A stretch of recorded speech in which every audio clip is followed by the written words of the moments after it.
예, 화장품에 대해서 좀 보충할 내용을 말씀드리도록 하겠습니다. 우리 교재가 아무래도 그 시류를 못 들어가는 것 같습니다. 2020년 3월 14일부로 최저로 시작되는 화장품 제도가 있어갖고 좀 보완 설명을 하도록 하겠습니다. 보충되는 설명. 일단은 뭐에 대해서 할 거냐면은 이것은 2020년 3월 14일부로 우리나라에서 처음으로, 물론 세계적으로도 처음으로 시행되는 맞춤형 화장품 조제 관리사 제도라는 게 있습니다. 즉, 맞춤형 화장품 제도가 생겼어요. 그거에 대해서 좀 보완 설명하겠습니다. 지금 제가 이 뽑아놓은 거는 맞춤형 화장품에 대해서 특히 이제 조제관리사 자격증 시험이 올 2월 달에 처음 있었고, 합격자 발표를 한 다음에 3월 14일, 10일 날인가 13일 날 합격자 발표를 하고 14일부로 맞춤 화장품 조제관리사 제도가 시행됐습니다. 그리고 이제 두 번째 시험이 10월 17일 날 있는 걸로 알고 있어갖고 우리 학과에서도 화장품에 관심 있는 몇몇 학생들이 비교과 프로그램으로 이걸 준비하고 있습니다. 지금 제가 적어놓은 이거는 유튜브에 맞춤형 화장품 조제관리사 자격증 공부를 하는 유튜버들에 대한 내용을 제가 여러 가지를 검토한 결과 그래도 제일 좀 자세하게 잘 설명하고 있다고 생각되는 그런 유튜버 거를 골랐습니다. 뭐 맞춤 화복이라고 맞춤형 화장품 뭐 복이라고 했는데 복이 온다 행복한 하루라는 그런 유튜버가 했던 내용을 아마 여러분들 볼 수 있을 겁니다. 유튜버에서 맞춤 화장품 조제관리사 치고 행복한 하루 치면은 맞춤 화복이라고 제목이 나옵니다. 이게 이 사람의 이제 이 유튜버 사이트 제목이고요. 이 사람은 닉네임이고 행복한 하루는 그리고 제일 처음이가 맞춤 화장품이 무언가라부터 시작해갖고서 제도서부터 시작하고 많은 것들을 발표를 하고 있습니다. 지금도 계속 발표를 하고 있습니다. 저가 이제 뒤에 업데이트는 못 시켰는데 그런 내용들이고요. 자, 그래서 서론에서 제가 이건 많이 하진 않았는데 제 맞춤형 그냥 화장품법이 아까도 얘기했지만 2016년도에 약사법에서 분리가 됐다 그랬죠. 약사법에 분리가 돼갖고 화장품법에서 화장품법을 새로 만들었어요. 그래서 화장품법의 제1장, 제1조가 화장품법의 목적이에요. 왜 이 법을 만들었는가? 그러니까 전에는 약사법에는 왜 만들었는가? 그래서 화장품법 제1조에는 화장품의 제조, 수입, 판매 및 수출 등에 관한 사항을 규정함으로써 국민 보건 향상과 화장품 산업 발전에 이바지하기 위함하고 써 있습니다. 그래서 여기 보면은 화장품의 제조, 수입, 판매는 있었는데 수출이라는 항목을 강조를 한 거예요.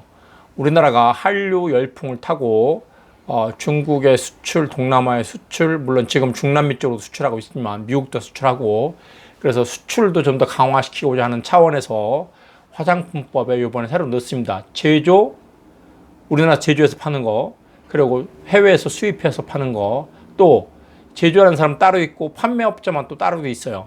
그리고 수출하는 사람만 따로 이렇게 만들 수도 있습니다. 이렇게 제조, 수입, 판매, 수출 이 네 가지 경우에 관한 규정을 해서 국민 보건을 향상시키고 화장품 산업을 발전시키고자 하는 목적으로 화장품법을 별도로 만들었다. 이렇게 얘기합니다. 제2조가 화장품법 정의죠. 2019년 1월 15일 날 개정을 했고 2020년 1월 16일 시행을 하는 제도에 의해서 만든 건데 아까 얘기했던 건 똑같습니다. 인체를 청결, 미화, 이거 가운데 점이니까 청결, 미화하고 하여 매력을 더하고 용모를 밝게 변화시키거나 피부, 모발의 건강을 유지 또는 증진하기 위하여 인체에 바르고 문지르거나 뿌리는 이와 유사한 방법으로 방법으로 뭐예요? 되는 물품으로서 인체에 대한 작용이 경미한 거, 이 경미한 거에 대한 관심을 가지라 그랬습니다. 인체에 대한 작용이 강한 거고 큰 것은 의약품이고 화장품은 인체에 대한 작용이 경미한 거죠. 단, 약사법에 따라 의약품에 해당되는 물품은 제외시킨다 라고 써 있습니다. 그래서 의약품과 다른 점이 뭐예요? 의약품 아까도 얘기했지만 신체의 기능 자체를 변화하거나 변화시키나 화장품은 그런 신체의 기능보다는 주로 인체의 아름다움을 추구하는 쪽에 관심을 갖고 있다. 이렇게 되어 있습니다. 아까 했던 얘기죠. 지금은 1조 제조, 수입, 판매, 수출에 관여하는 그겁니다. 아까 하지 못했던 것이 기능성 화장품에 대한 정의를 안 내렸는데 화장품 중에서도 다음 작용을 하는 화장품을 2016년도에 이런 걸 정했습니다. 또한 2017년도에 시행령에 의해서 시행되고 있는 건데 보도록 하겠습니다. 옛날에는 요 세 가지였었죠. 피부에 미백에 도움을 주는 제품. 자, 여러분들 이제 기능성 화장품법이 되면서 약사법과 달리 치료란 말을 쓰면 절대로 안 됩니다. 왜냐면 이렇게 미백에 도움을 주는 거지 미백에 치료를 한다는 건 아닙니다. 다시 한번 잘 보세요. 미백에 도움을 주는 제품, 미백에 강조한 거고, 두 번째가 피부의 주름 개선에 도움을 주는 제품, 주름 개선 효과죠. 주름 개선. 보통 미백은 우리가 이제 미백하려면 미백에 필요한 성분을 집어 넣어야 돼요. 그죠? 보통 우리는 나이아신아마이드를 미백에 주는 성분으로서 가장 대표적인 것으로 많이 쓰는데, 그래서 이제 이런 기능성 화장품의 우리가 이제 나중에 시약처에 이제 허가를 받을 때도 인증을 받을 때도 나이아신아마이드 함량이 몇 프로냐, 그 HPLC 분석을 해서 그걸 검증을 해야 됩니다. 근데 물론 나이아신아마이드 말고도 당나무 추출물이라든지 여러 가지 그 미백에 영향을 주는 성분들이 꽤 있습니다. 그렇지만 대표적인 것이 나이아신아마이드죠. 이 피부에 주름 개선에 도움을 주는 제품에서도 주름 개선에 도움을 주는 제품, 콜라겐도 될 수 있고 요즘 같은 경우 많죠. 그 중에서도 아데노신이 특히 주름 개선에 영향을 많이 주는 거 있어요. 그래서 나미는 아데노신 주름 아주 남이 이쁘죠. 그래서 나미는 아주 예쁘다 이렇게 외운답니다.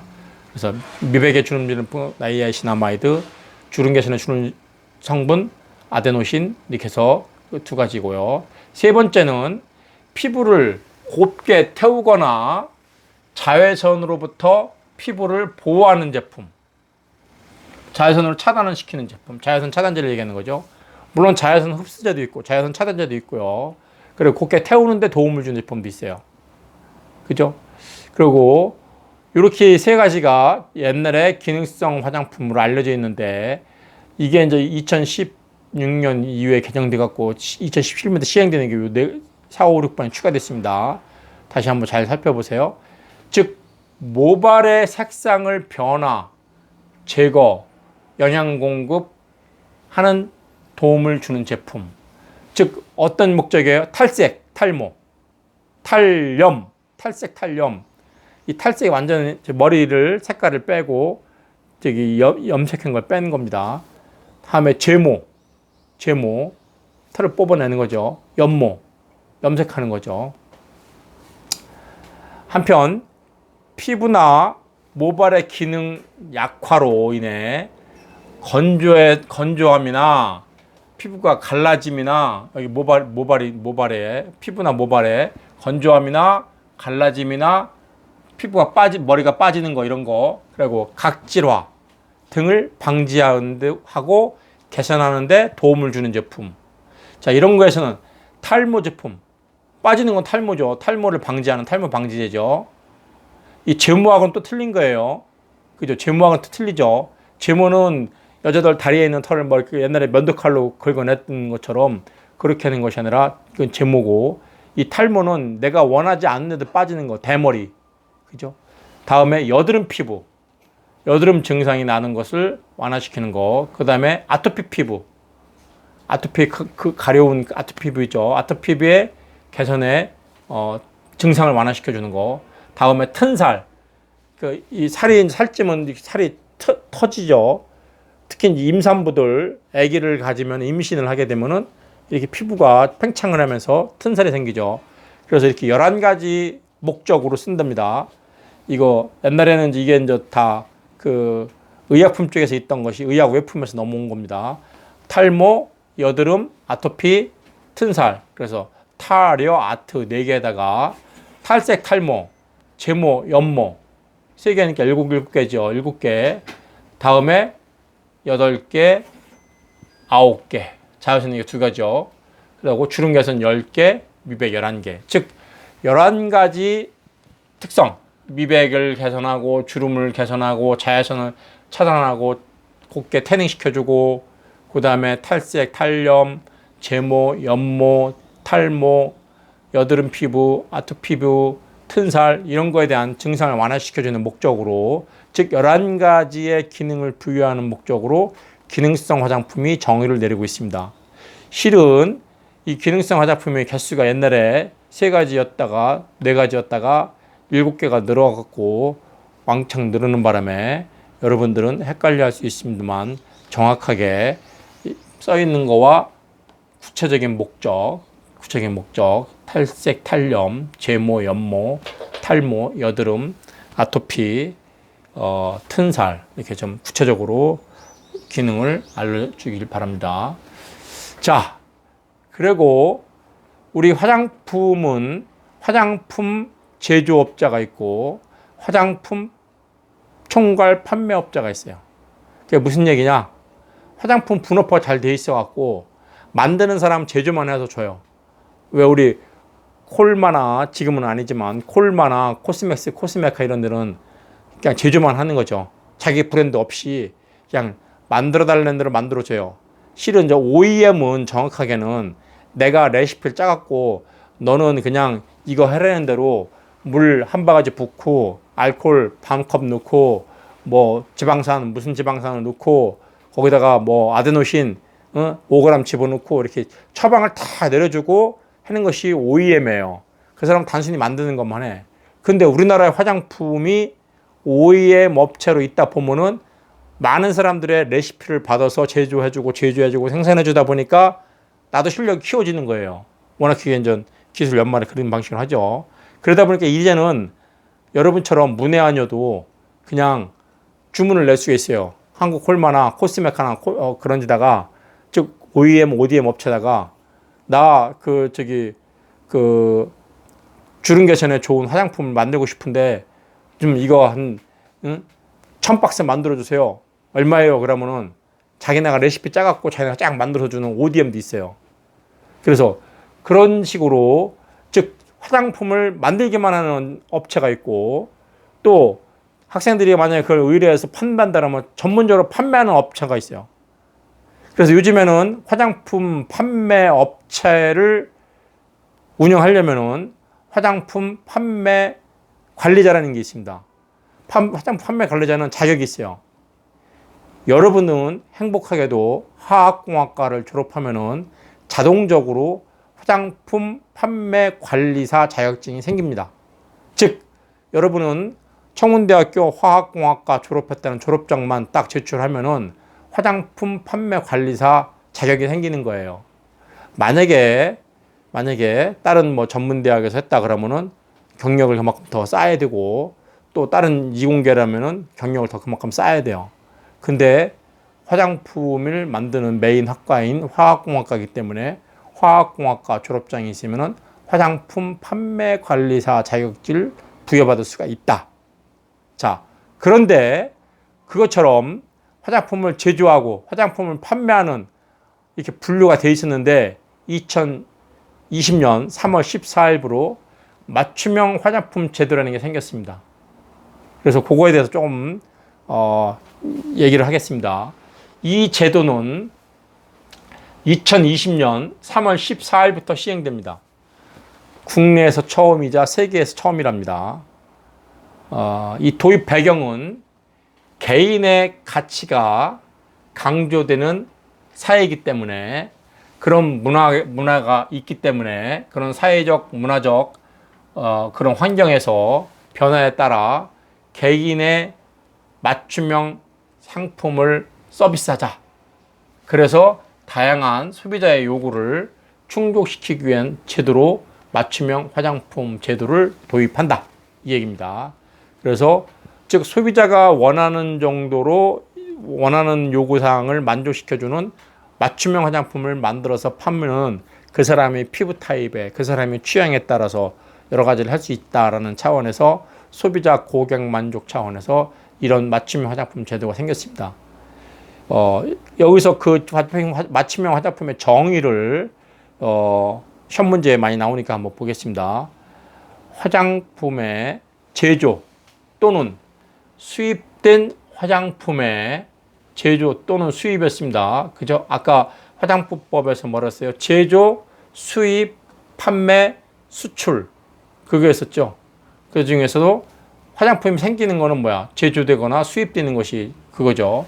그렇게 내가 직접 만들거나 혹은 수입한 화장품이거나 이런 화장품의 내용물에 다른 화장품의 내용물이나 시약처장이 정하는 원료를 추가적으로 혼합한 화장품. 됐습니까? 무슨 얘기인지 알아요? 쉽게 얘기해서 제조된 화장품, 설화수 제조된 화장품이죠. 설화수 밀크로션을 산다. 혹은 수입된 로레알의 밀크로션을 샀다. 그런데 여기다가 내 취향은 미시아 거를 조금 넣는 것이 더 좋더라. 그래서 설화수 밀크로션에다가 이 내용물이니까 그 미시아에 들어있는 일정 성분의 미시아에 만약에 뭐 거기에 그 나이아신아마이드가 많이 들은 것 같은데 나이아신아마이드를 조금 더 넣어주세요 라고 할 수 있겠죠. 그렇게 해서 만든 화장품, 그게 맞춤형 화장품이죠. 나의 미백 효과를 높이기 위해서 특별히 나이아신아마이드에다가 또 아니면 당나무 추출물을 뭐 0.1% 더 넣어갖고 만든 화장품, 그게 나한테 맞는 거라면 그렇게 만드는 거죠.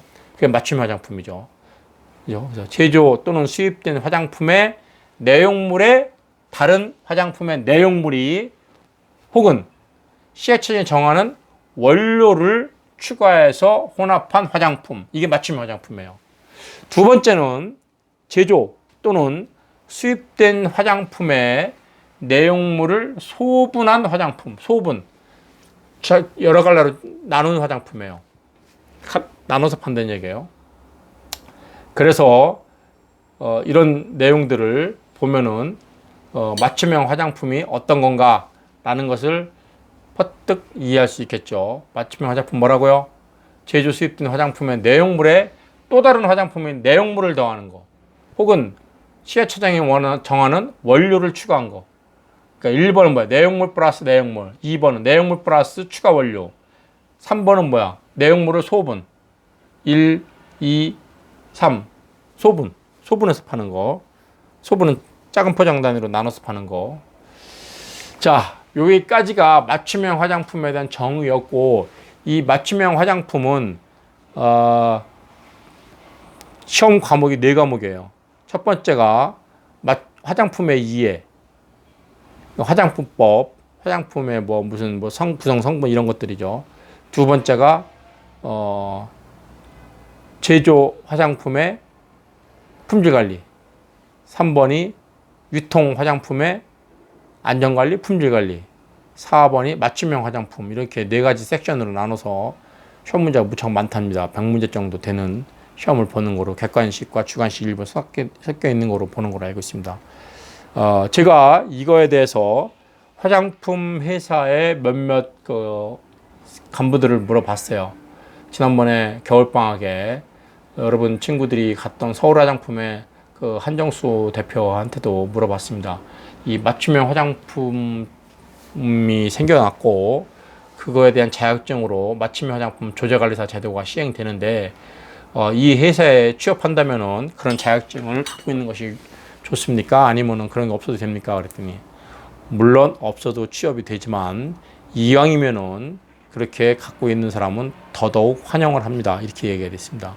그래서 지금 요새 그 스타디를 우리 비교과를 하고 있는데 내용이 보면 제가 봐도 우리는 화장품 과학과가 아니고 화학공학과이기 때문에 물론 유교학이나 생화학 이런 여러 가지 학문을 배워서 다 응용할 수 있지만 특별히 화장품이라고 특별하게 별도 과목으로 배우지는 않고 유교공업학 시간에 이렇게 일주일 정도 배우는 분량이 나옵니다. 물론 우리 산업대학에는 화장품 과목이 많아요. 화장품 학도 있고 화장품 기능성 화장품도 있고 화장품 제조공학도 있고 기능성 화장품 소재도 있고 성분학이요. 여러 가지로 한 4과목, 5과목 정도 배우는데 우리 주간에는 그런 과목이 없습니다. 그래서 여러분들이 혹시 화장품에 관심이 있다면은 없어도 제조업체 취업할 수 있지만 맞춤형 화장품 조제관리사 제도를 자격증을 취득하면은 여기에는 그 화장품 제조회사에서 필요한 CGMP, Cosmetic Good Manufactured Practice, 즉 GMP는 우수 제조 시설 공장이라는 얘기인데 거기다 앞에 C자가 붙었어요. 코스메틱이니까 화장품을 잘 만드는 그런 공장 시스템이다라고 얘기했는데 그런 것도 다 여기 시험 범위 안에 있어요. 그렇기 때문에 화장품 회사에서는 이런 자격증을 따는 친구들을 좋아하겠죠. 그렇죠? 그래서 어떻든 간에 2020년 처음 시행되는 맞춤형 화장품 3월 14일 시행되는 맞춤형 화장품 제도에 대해서 여러분들이 관심을 갖고 이번 가을에 2회 시험이 있으니까 뭐 준비할 사람 준비를 해보시기 바랍니다. 일단은 여기까지 특별한 교재를 벗어난 내용을 정리하겠습니다. 이상입니다.